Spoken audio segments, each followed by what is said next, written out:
Hindi naman ako nagmamaganda dito sa video na to mga mare. Kumbaga mga mare ay piniflex ko lang yung maganda kong buhok. Bukod nga sa maganda yung buhok ko mga mare ay virgin na virgin pa nga yung buhok ko. Char! Meron na kasi akong oras para mag voice over. Dahil sa mga oras na to mga mare ay tulog na nga yung mga alaga ko. Wala na nga nanggugulo sa akin mga mare kaya malayang malaya na ako mag voice over.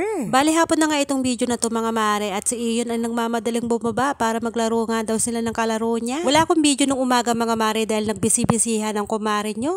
Char! Mas inuna ko kasi mga mare yung kaperahan. Syempre mga mare, saan pa ba kami magkakapera? Di sa business namin mga Mars, diba? Pagka-uwi nga namin dito sa bahay mga mare ay nagsayaw-sayaw nga to si Iyon. Nagpapakitang gila sa daddy niya mga mare dahil meron siyang gusto. Palagi kang gutom yan mga mare kahit kakatapos lang namin kumain. Maalinsangan ngayon mga mare kaya naligo kami ni Iyon. Pagkatapos nga namin naligo ni Iyon mga mare ay naghahanap nga ng dede.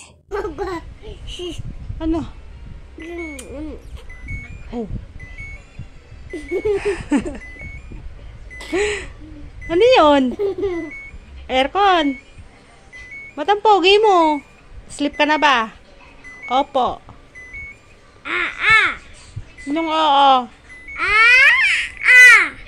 Yung matutulog na nga sana si Iyon mga mare at narinig nga niya nagtitiktok tong dalawa. Yung imbis na matutulog na siya mga mare ay napasayaw nga siya. Nawala yung antok niya dyan mga Mars. Sa mga oras na yun mga mare ay napaka-hyper pa nga nila. Pero hinayaan ko na lang sila mga mare dahil wala naman pasok. Kapag meron pasok mga mare ay talagang pinapatulog ko na talaga sila. Kapag may pasok mga mare ang oras ng tulog ni Kuya Isko ay dapat 7:30. Hindi ko pinagpupuyat dyan si Kuya Isko mga mare lalong-lalo na hindi siya natutulog ng hapon. Kung magpupuyat sila mga mare hanggang 9 PM lang. Sinanay ko sila ng ganong oras matulog mga Mars. Habang gising pa sila mga mare, ako naman nagliligpit ng mga damit namin. Ito yung literal na ginagawa ng mga nanay, yung nagtutupi ng mga damit mga Mars. Sabi ko sa nila mga mare, magkulit na magkulit sila, basta wag lang nila akong iistorbuhin. Ay, ang pogi yarn. Nagpapakwit kapag may camera yan si Iyon. Titignan nyo ako dyan mga mare, ay haggard na haggard nga ako dyan. Haggard ako pagising sila mga mare dahil ang kukulit. Natapos din ako dyan sa pagtutupi ng damit namin mga mare dahil alam nyo na ayoko nang may makala. At eto na nga mga mare, nagpaluto nga sa akin si Kuya Isko ng pansit canton at nilagang itlog. Natakam din kasi ako sa pansit canton mga mare, kaya naman 2 piraso sa yung niluto ko. Hinugasan ko nga muna yung 2